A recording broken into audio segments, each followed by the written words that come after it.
excited about these next couple of sessions, and so this first one is going to be presented by Gaston Gelos, and the title of the paper is Leaning Against the Wind, an Empirical Cost-Benefit Analysis. And I think it's really interesting to see the contrast between this range of different interests that Mardi had, and how we can look at such different topics in honor of the same researcher. And in terms of thinking about organizing the program, when Renee, Graciela, and I were first talking about what the program should look like and who should we ask to speak to represent these different aspects of Mardi's research, Gaston's research interest came up very early on in our conversations. And if we think about her policy relevance, and also her interest in this range between banking, financial contagion, and then you look at Gaston Gelos's bio, and it's banking and international contagion, and so he's currently head of the Monetary and Macroprudential Policies Division and Assistant Director at the Monetary and Capital Markets Department of the International Monetary Fund, and he's served in a number of other different roles at the IMF over time. And his research, as I mentioned, covers a range of topics, including banking, the behavior of international investors, financial contagion and crises, as well as inflation dynamics. And so I would like to just turn it over to Gaston.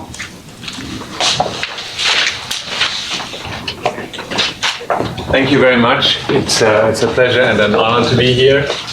As Tara mentioned, I think much of my research does overlap with the interests of Mardi, and it's really an honor to be here and to talk a little bit about some work that I've been doing recently with co-authors. It's of course a little intimidating for me to be here in such a room with so many prominent econometricians, particularly since I cannot use the lame old joke that I will defer all the difficult questions to my co-author, since my econometrician co-author is not in the room. But I hope I can nevertheless convince you that this is interesting avenue of work. So let me just give you a brief overview of how I'm going to structure this talk. So the main question the question that we really want to tackle here is how countries should react to domestic and external to changes in domestic and external financial conditions. And I will first provide some motivation and for this question and put the question in context. Then I will explain the conceptual framework that we're using, and then I will go a bit more into the details of how we identify policy shocks, how we compare them, how we use loss functions, and lastly I will cover briefly some extensions and robustness before concluding. So the question, as I mentioned, that we want to tackle here is if and how countries should react to changes in domestic and external financial conditions. And as you will be aware, a much debated question in this context is whether monetary policy should be used to lean against the wind, or whether the build-up of vulnerabilities is best left to macroprudential policies. And here the literature has partly, particularly driven by Lars Svensson, focused on comparing cost benefits in a relatively narrow sense. The issue is, can a tightening of monetary policies today, more than warranted, say, by inflation developments, reduce the cost of crisis, the probability of crisis down the road? And how does that gain in reducing the crisis probability later on compared to the cost that you feel today by tightening monetary policy more than otherwise warranted? Okay. And here, so far, if you try to empirically compare these things and try to assess the costs of monetary tightening today and the gains it may bring by reducing the probability of crisis down the road. If you compare these two things with the empirical caveats and limitations that such exercises necessarily entail, so far the comparison does not favor leaning against the wind of monetary policy. Why? It's quite intuitive. The costs that you incur by tightening today in terms of unemployment and output are just very tangible and pretty big, whereas the gain by reducing that you obtain by reducing the crisis probability is weak. And of course, this may also reflect the fact that this is difficult to estimate, as I've been saying. Now, on macroprudential policies, on the other hand, we know by now from a pretty large body of literature that these measures, by and large, tend to work. They tend to reduce the probability of crisis. They tend to help in fostering.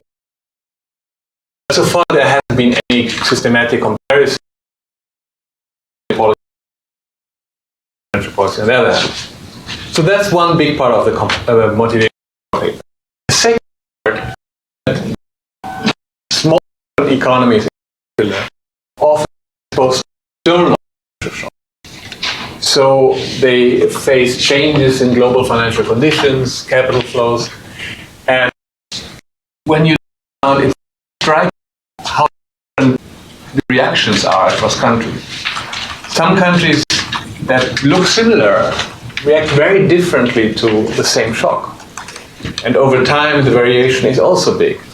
And I think there's still a bit of a big debate in policy circles, but also in the academic literature, as to what is the best response to changes in external financial conditions. And by now, I would say there is pretty much a consensus that the exchange rate, which classic, typical models would think that the exchange rate is a big shock absorber and should take care of most of these shocks, does not always serve fully the role of a shock absorber. So that's an open question then, what to do if the exchange rate does not fully insulate you. So let me just give you a preview of the result, because I will go into many details. What we find so far is that in reaction both to domestic changes in financial conditions, but also to external financial shocks, macroprudential policies tend to be quite effective at little cost. We confirm the notion that monetary policy is not well suited to counteract these shocks. And this is also true for external shocks. And furthermore, we look also at FX intervention and capital flow management, capital controls, right? And we, at least until now, we find only very small effects of these policies. So what's our framework? How do we go about analyzing these things? We start with an insight by Adrian Boyachenko and Giannone, who have found that if you have a loosening of financial conditions today, you tend to get a build-up in vulnerabilities over time, so that initially a loosening of financial conditions, meaning easing of credit conditions in the economy, broadly speaking, you get a boost to GDP, and you get also, if you look at the lower end, at the bottom, say 5th or 10th percentile of GDP, you get an increase. And over time, the tail risks to GDP increase. So let me show you here. This is a stylized graph, and I will show you estimated charts of similar nature later. So if you take a loosening of financial conditions today, and you look at the bottom 10th percentile of GDP outcomes, then what you tend to get is that the risk to bad outcomes in GDP tends to get reduced initially, so it moves up. But over time, and this is cumulative GDP growth, you march into negative territory. That is, over time, you see a buildup of tail risks when it comes to GDP. Now, that's an empirical regularity that's been documented. It's now in an AR, came out last year. And what we do is two things. We build on that insight on two fronts. First, we ask whether policies can ameliorate this trade-off. So, for example, if you employ, say, macroprudential policies, you possibly may have a lower boost in the lower end of GDP, but you may be able to mitigate this trade-off by reducing tail risk to GDP. It's a question. So this is a stylized graph.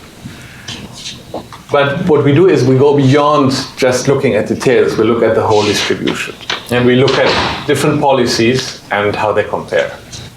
So we look at the whole entire distributions of future macro variables when policies respond to a current tightening in financial conditions. Or losing of financial conditions. So we have losing financial conditions today, and then we interact that with different policies. We compute the entire future distribution of output and inflation, and then compare these outcomes. And we compare these outcomes using loss functions, which I will explain later. Now, one advantage of this approach is that it allows us to go beyond crisis, not crisis comparisons, right? We're not only looking at normal times and crisis, but we look at the whole distribution of growth outcomes. So the starting point are quantile regressions of future GDP growth, but also we do it with inflation, and we do these quantile regressions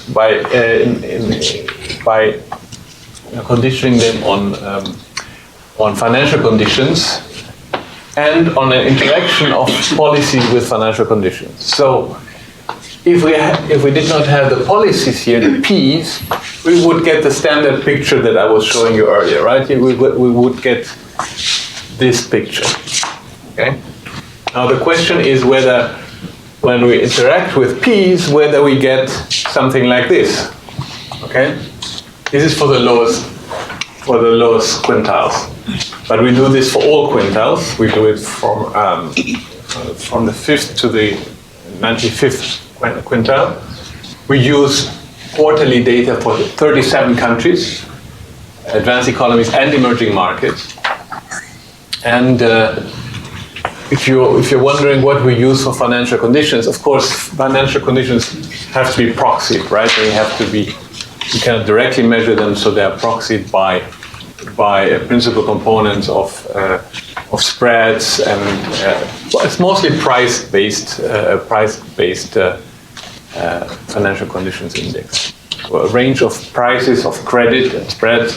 Ideally, we would want to get spreads to measure the price of risk, and then use some kind of principal component to get a proxy for financial conditions in country T at quarter, in country I at quarter T. All right.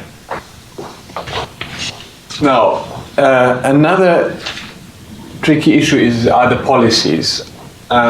So, monetary policy rates we can get from international financial statistics. Macroprudential policies is already a bit more tricky. We use data from a new database that has a big coverage across countries, across time. FX intervention data are not typically available for most countries. In some countries do publish foreign exchange intervention data, but most of them don't. Where we don't have the actual data, we use a proxy, namely valuation adjusted changes in central banks' net foreign assets.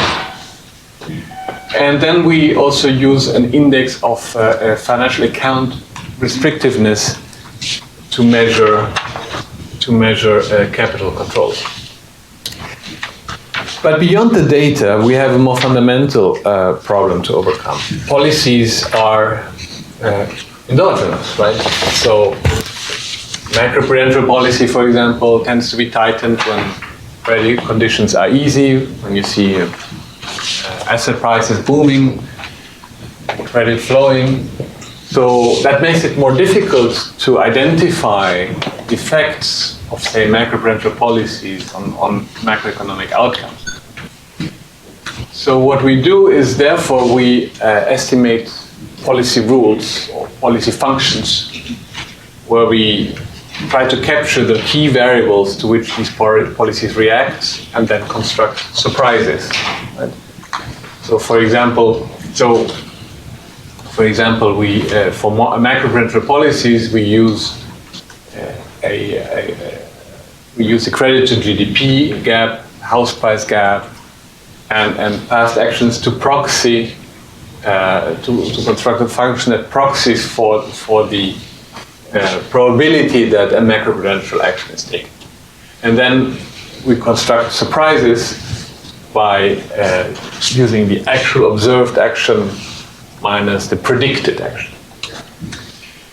This is obviously an imperfect approximation, but I think it's the best we can do. We do something similar for monetary policy, where we estimate a Taylor type rule with expected output and expected inflation. For FX intervention, we use a specification similar to one that Christian Vogt and Martin Klein use in a paper, using a variety of domestic and global variables to kind of get at the typical triggers for FX intervention. And similarly, we do something analogous to capture moments when countries tend to tighten or loosen capital controls. Okay, here these are linear specifications, but for capital flow management measures, we use an ordered probability given the nature of the variable. So, with all these preliminaries, what do we find? Now, again, the starting exercise is a loosening in domestic financial conditions, and we want to see whether a standard deviation policy surprise that comes contemporaneously to that loosening in financial conditions changes this curve that I had shown you in the Stahlers way before. And it does. It does. So the blue one is the one without policy. This is again the lowest 10th percentile outcomes from GDP. And the red one is with policy. And when you see these dots here, they are statistically significant. So in the short run, we don't see much of a difference. So that suggests that in the short run, for the lowest percentiles of GDP growth, at least we don't have a cost, so to speak, of macroprudential policies. But we do observe gains down the road. So the tail risk is reduced if you tighten macroprudential policy at the same time when you observe the loosening in domestic financial conditions. How about monetary policy? Well, monetary policy does seem to worsen outcomes, at least again for the lowest 10th percentile. So monetary policy tightening in reaction or contemporaneously to a current loosening of financial conditions tends to worsen the outcome here. Right? Interestingly, we don't see much action initially. Yeah. But we want to go beyond just looking at the bottom 10th percentile. We want to look at the whole distribution of outcomes. So what I just showed you is informative, it's interesting, but it doesn't give you the whole picture, right? You could have different effects on different parts of the distribution. So we look at the whole distribution, and then we want to compare these. How do we compare these outcomes? We compare these using standard quadratic loss function with weights on inflation variability and the variability of output compared to the output gap. Very simply. Okay. And we do this by estimating.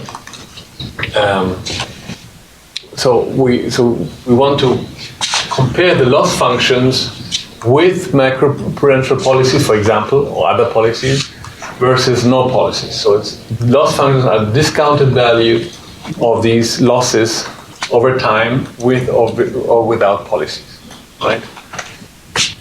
Now, to get the moments, we approximate a skewed normal distribution using 19 quantiles, and then minimize the minimum distance estimator. We approximate these distributions and get the moments, and that enables us to calculate these loss functions for different policies. We use different weights. It doesn't really matter so much whether we use same weights, optimal weights from the literature. It doesn't really affect the outcomes much. Now, what do we get? So if we look at domestic changes in financial conditions, we see that the macroprudential policies, the tightening of macroprudential policies results in a net reduction in losses, a significant one. That's not true for monetary policy, which increases the losses as measured by our loss function. Interestingly, borrower-based macroprudential measures, that is, measures that get directly at borrowers' ability to borrow, for example, loan-to-value ratios, debt-to-income ratios, and so forth, they seem to have a stronger impact in terms of affecting and reducing losses than financial institution-based measures that are more generally aimed at financial institutions, for example, capital requirements. Okay, let me move on to external financial conditions. And so far, we have not, we have looked at scenarios where we see a loosening of domestic financial conditions, but we haven't really explained where it comes from. They are, of course, also endogenous. So, in order to first get better identification, but then also look at this other question that I mentioned earlier: how should small open economies react to external financial shocks? We look at changes in global financial conditions, which are exogenous to any individual country, and we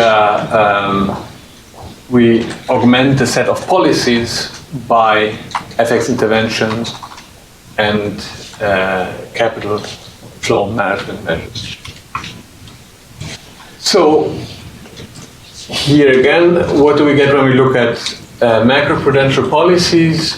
We get somewhat better trade-off for the lowest 10 percentiles of GDP, not always significant. For monetary policy shock, if you tighten monetary policy in response to external loosening of global financial conditions, you get an improvement initially, but not later on. So how about FX interventions? FX interventions are mostly do not alter the trade-off significantly. Again, this is all at the bottom 10th percentile.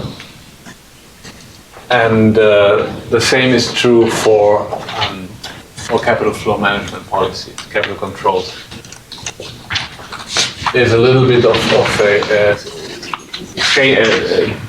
significance there, but overall, it doesn't really have much of a discernible effect. Now, what happens if we look at the whole distribution again and look at loss function? Well, we get a similar picture to the one we had before. We get a clear reduction in loss functions, in losses from the use of monetary policy tightening. Again, a bit stronger for borrower-based measures. Monetary policy does not help overall, although the previous graph suggested that it might. Overall, it does not help. FX intervention, in this case, this would be a purchase of foreign currency in reaction to a loosening of external conditions, is marginally significant and doesn't affect, if at all, it seems to somewhat reduce losses, but not much. And capital flow measures don't seem to matter, at least the way we measure them. We do a number of things to look for robustness. We have some extensions that we're still working on. For example, the effects may depend on existing vulnerabilities, and we indeed show that the results are somewhat different than when credit is already high. At that point, borrower-based measures are particularly more effective. We look at whether these results are driven by emerging markets or advanced economies, or whether they are very different for this different group of countries, and they're not. One thing we need to do is to control for common factors. So far, tentatively, the results look qualitatively similar. And there are a number of other extensions some of which are a bit tricky because of the econometrics involved, for example, unobservable heterogeneity, or trying to find instruments to use for changes in domestic financial conditions. But overall, apart from specific results, I think what I would like to leave you with is that this is a new empirical framework that allows us to compare effects of different policies with regard to changes in domestic and external financial conditions. And again, so far, we have pretty strong and consistent evidence for the effectiveness of macroprudential policies as opposed to other ones. But again, these are first results, and I'm sure they can be refined. But I think it's interesting. Thank you.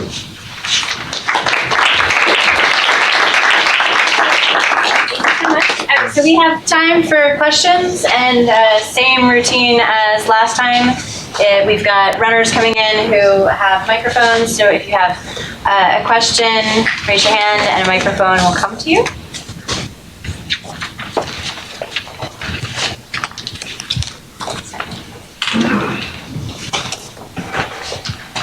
Hi, Simon Van Orden, HEC Montreal. A general question about the policy evaluation framework. I promise not to go into the econometrics. The policy effects that you're getting out for these different policies have confidence intervals associated with them. Yes. And I'm wondering, we've seen in other policy debates, particularly climate change, I guess, is the one that's most well known, where you really have to confront the uncertainty about the policy impacts and the potential risks in trying to decide what the best policy response is. And that might lead you to prefer a riskier or a less risky approach, even though the point estimates or your best guess at the expected loss is different. Have you thought about how you might try to incorporate that uncertainty about the different policy impact across the different policy tools you've got there into your analysis? I just thought it might be an interesting avenue to explore. Thank you. I mean, when the confidence intervals for estimates are based on bootstraps, it's a kind of technical answer, but your answer goes, I think, beyond. Let me also add an additional caveat. To really compare policies, we need to have really comparable policy shocks. And we try to do this because we use standard deviation and so forth. And our estimated policy functions for these different policies have a broadly similar fit. So I think we're capturing kind of comparable magnitudes here, but that's obviously also something that deserves further attention because when it comes to comparing really effect. Right? And as with all estimations of monetary policy, for example, you want to tease out the shocks, and we do it also with other ways. I didn't have time to go into that. But ultimately, a lot of the impact comes from the anticipated, the systematic component of policy. Right? So anyway, many complications, but I think nevertheless, bearing all this in mind, I think it's an interesting new avenue to compare different policies.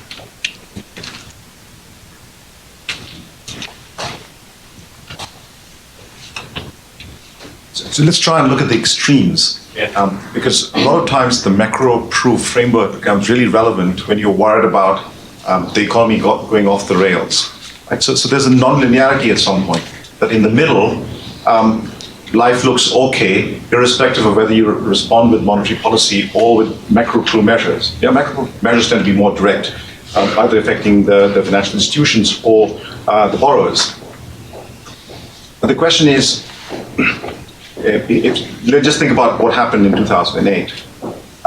At some point, there should have been a much stronger reaction both from monetary policy, because monetary policy, if you use the Taylor's rule, had been much looser than if you had followed Taylor's rule between 2001 and 2006. There was not much of a macro-proof response, and then things went kablooey in 2007, 2008. And so the issue is, there has to be some non-linearity at the edges where you say, no, now we have to use both monetary policy and macro-proof to make sure that the system is resilient enough not to go into crisis. And is that possible to take care of these sort of effects in your framework? Yeah, in principle, I mean, the whole framework is non-linear. Yes. But I think part of your question, at least, was about the interaction between monetary and macroprudential policy. And we do, in fact, look at that. We don't have, I didn't have time to talk about it, but interestingly, what we find is that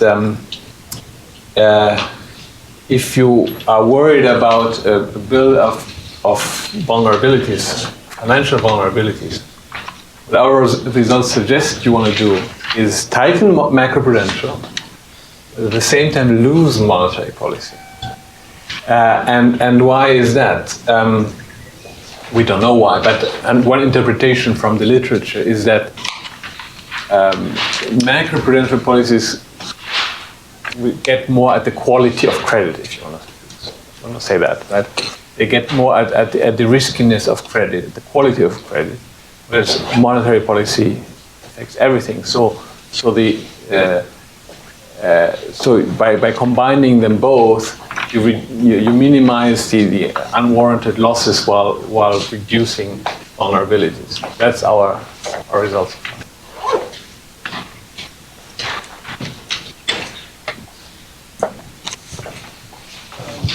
Very interesting and also nice application of quantile panel regression. As you pointed out, there are a lot of other issues, problems that you're going to deal with, hopefully.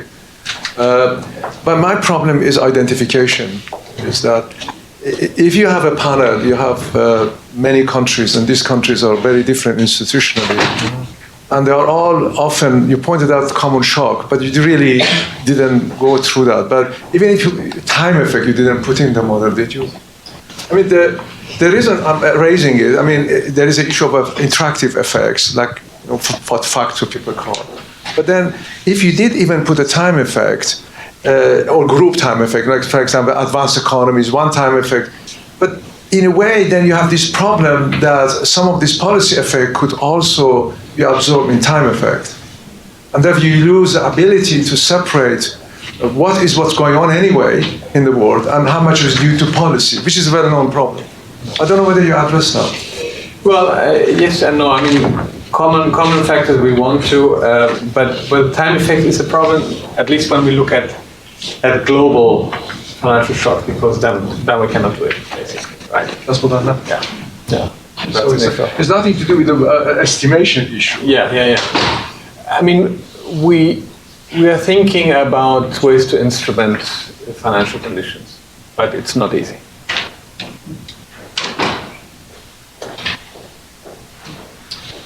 Is it fair to say that you're assuming that whether you tighten policy, conventional policy, or introduce a macroprudential policy, that you're assuming perfect credibility in both cases? And how would you deal with imperfectly credibility? No, this is not like those models where by announcing things you get huge bang for buck. No, this is empirical. This is what we observe in the data. Now, there is another criticism that I shouldn't be saying all these things. No, but I think we're in the process of refining the paper. So any comments and any constructive suggestions are very welcome, and I think it's a good opportunity for me also to bring up potential problems. So that problem we don't have. We do have the problem, potentially, that this is subject to the Lucas critique, right? So that we look at policies, how they have been used, and the effects, right? If country authorities were to start using them in the way these results suggest, the results may change. So that's a potential problem. I'm not particularly worried about that one, but it is a one. But I think yours is not direct. I mean, it's not directly one we have.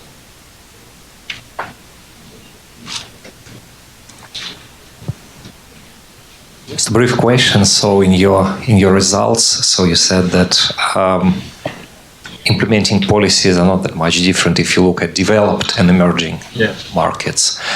Do you have any rough intuition or thoughts about that? Because you would expect monetary policy and other things, some sort of a symmetry or at least slight difference. So it sounds a bit. Yeah, I mean, of course, I wanted to be brief. There are some differences, but they are more about the nuances. About, for example, CFM seems to work somewhat better in emerging markets than in advanced economies.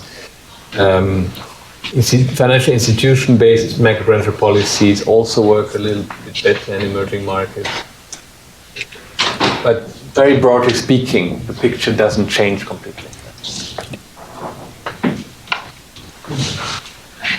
Oh wait, sorry. What Just that follow up? Okay, follow up. Yeah, that follow up. Can we do the follow up here first?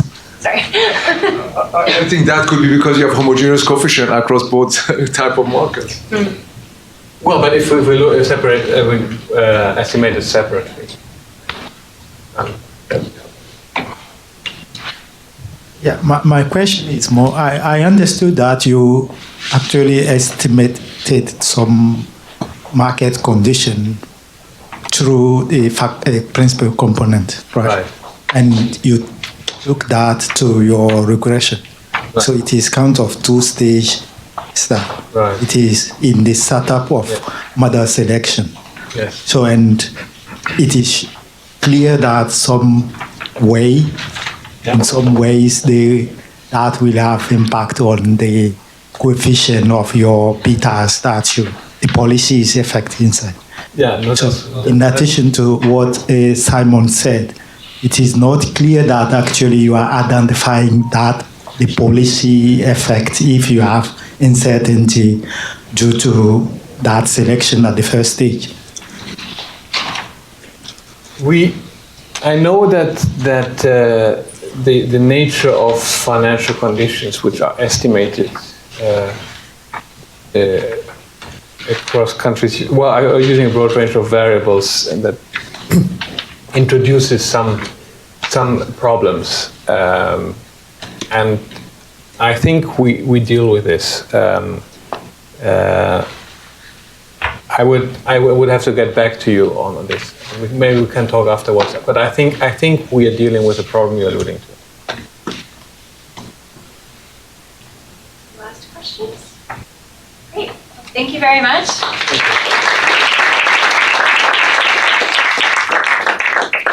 And we'll transition into the next session.